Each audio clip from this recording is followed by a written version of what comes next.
when you think about AI and the way that we can use language to forge connections, AI can be infused with behavioral tendencies from a prompting perspective and really craft and shape the way that we're messaging clients so that they can understand what we're trying to communicate. Our industry is full of accountants, Yeah. finance people that love numbers. Yep. And oftentimes we need to communicate in very different ways. And AI, I think, is an excellent tool as to how we can achieve that, but then also create better service experiences for our clients along the way.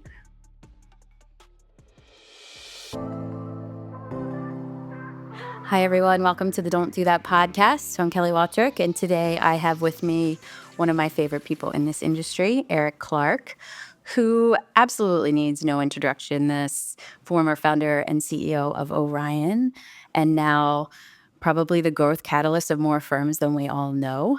And one of my favorite people, like I said, I had a great privilege of working for Eric for several years.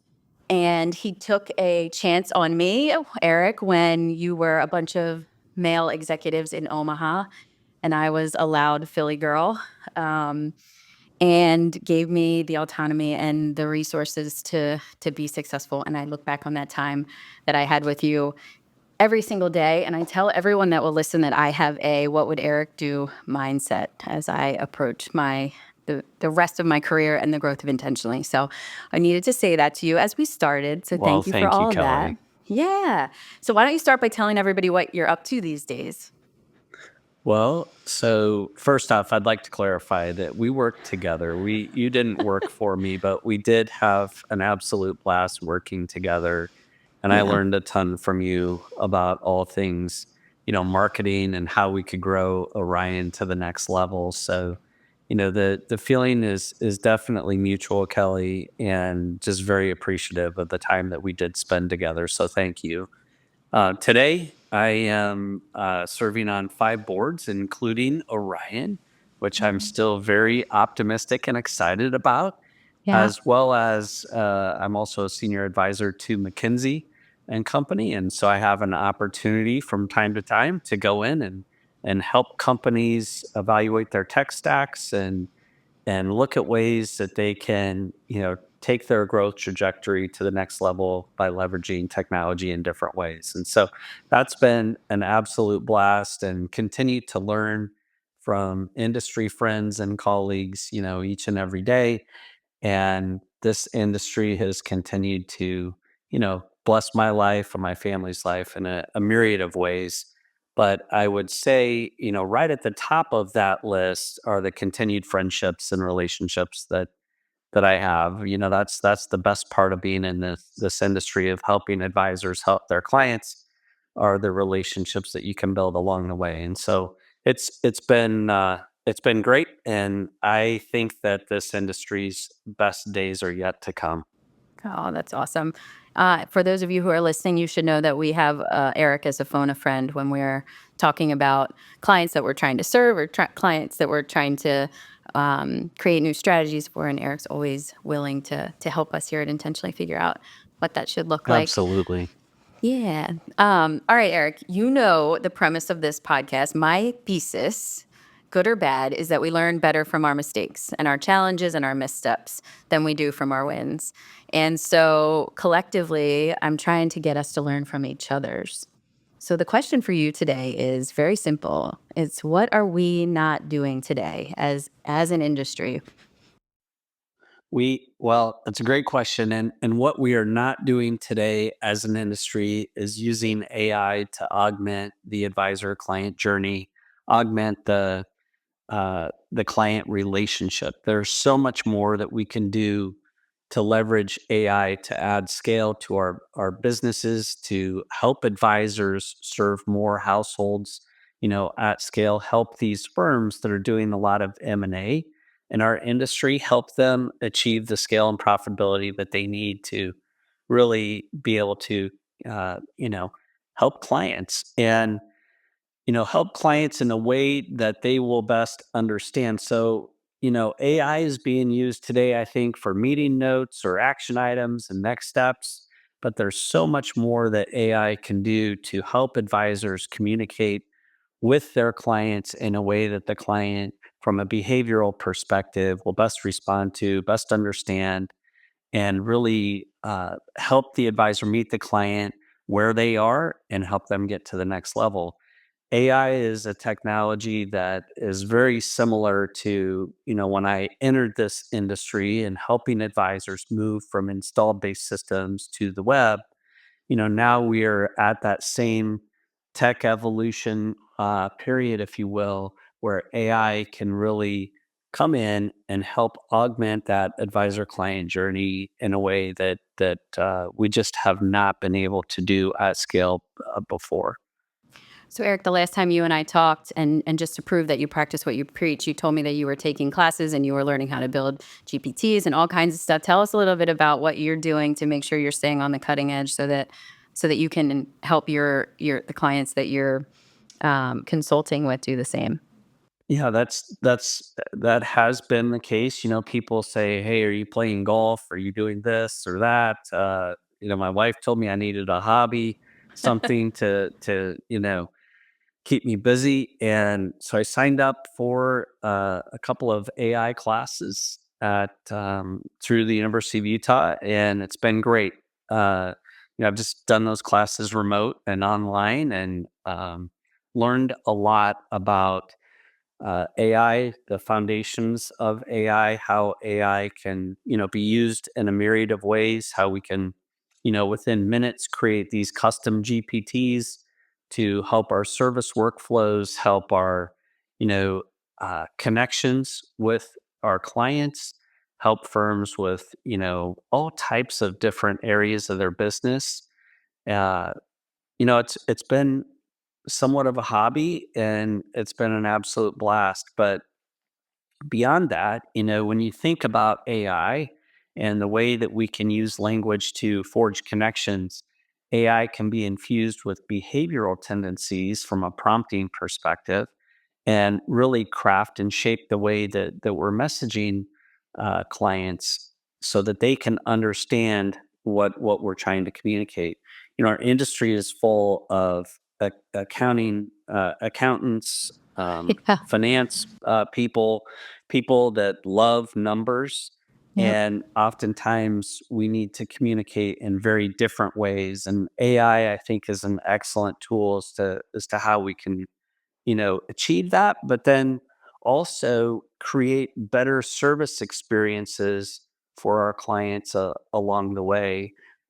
One of the last projects that I was working on with Mike Wilson, while I was the CEO of Orion, was a project called Smart Summaries, and these Smart Summaries really took data from Orion, not the PII, but foundational account level data that we had, Right. passed it over to OpenAI's APIs, and then it would return back language in a variety of formats that the advisor could then use to communicate with the client. And that was a big, big hit, but it was just scratching the surface of what we can do with AI here, today. And the reality is, the reason I say that we're not doing that today is that, well, one, we're not, but the other thing is, Kelly, is that this technology exists today. There's nothing holding us back or making us wait in getting AI effectively implemented, within our businesses. So it's interesting that you mentioned that project with Mike Wilson. So what we're working on and intentionally right now is trying to figure out how we can use AI to take all the disparate data sources that we have for marketing, whether that be website data, social data, email tool data, SEO data, everything that we deliver to a client, and give them a narrative to explain. Because right now we give them beautiful dashboards, Yep. and then we go in manually and we write the summaries, and that is time intensive. So we're working right now to figure out what's the next iteration of that, so that we could give these reports to our clients and make them be meaningful, but also not have them take us 3 days to do every single month.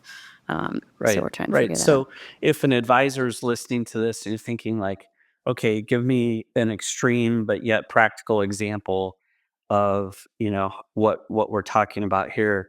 AI, for instance, instead of creating a market commentary for the month or for the week or for the quarter that you send out, to the clients, you could actually create a market commentary that is specific and tailored to each and every client that you work with, depending on their situation, depending on their portfolio, depending on their behavioral tendencies, and craft that message very uniquely to them. So you could do that today if you wanted to with the help of AI, and you could do it at scale and do it quite effectively. And yet, I'm not aware of any firm that's That using the will. technology to accomplish that. That's just one example of many that I could provide for you as to how AI could practically be used, by advisors to better connect with clients. So the firms that you're working with, do you see any creative ways that people are starting to explore using AI, or are we still in the first inning? Well, we're definitely in the first inning or two. Firms that are leveraging technology that has AI embedded. They're starting to leverage it, whether it's in a Zoom meeting, saying, "Hey, take the notes for me Yeah. and help me with the action items and the next steps," or if it's inside their CRM, helping them process service workflows. Those are examples that I do see some firms starting to adopt and leverage. I see some firms um, using AI to help answer questions that their employees and staff members have about benefit plans, or how can I effectively onboard a new team member quickly. AI tools can be built out to assist with those types of processes and functions in a way that will help create scale. But what I'm really excited about is seeing AI go from being a back office tool, or more of a, hey, we're getting rid of the grunt work of note taking and Right. action items, to being more of a front office communication tool, and actually seeing AI help build a better relationship between the advisor and the client. Yeah, I think that makes a lot of sense. So, Randy Lambert, who you and I both know and love, he has joined me here at Intentionally, and he said, "Hey, I had lunch with Eric, and we need to hire an AI analyst." And he hits me with something new every day, so I was like, "Oh, okay, I'll think about it." And then I started to think about it, and I you know, we're similar, Eric. I don't want to be left behind. I'm going to make sure that we evolve so that we're doing all the things that we need to do. So I posted this job for an AI analyst, having no idea what I was looking for or what the capabilities of people are or what school and classes that they're going to, just to learn about what types of people are out there. Do you have any guidance in terms of like what are RAs? What are people like me? What are we looking for in terms of support to make sure that we're staying ahead of the curve? Well, because Kelly, we are in the first inning, it's going to take someone with not only an understanding of AI, but also an understanding of how you can apply AI within your business, right? Yeah. So the AI expertise around prompting and the latest and greatest AI tools and things like that, that's a nice to have.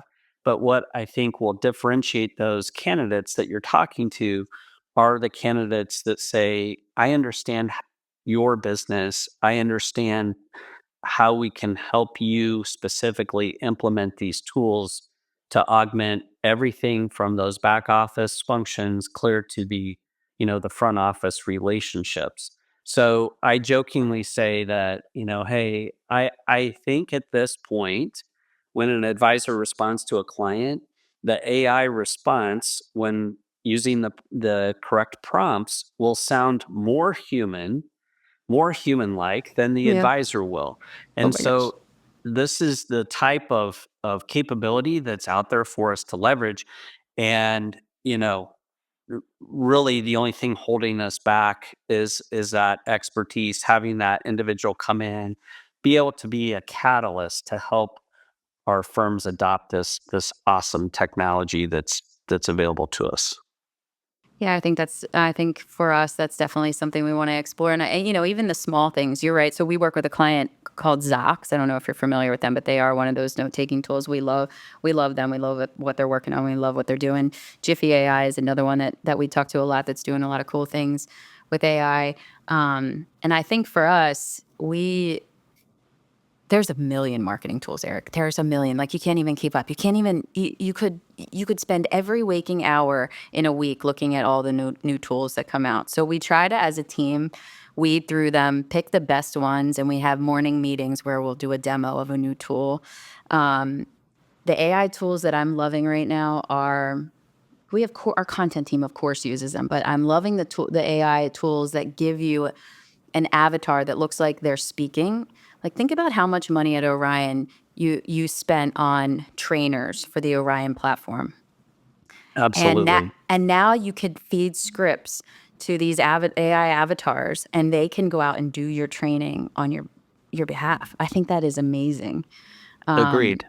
There's just so many things. So we're trying to keep up, but you're right. It's like we have to find people who really understand the business and all of the possible applications and try to figure out the best ways to move forward.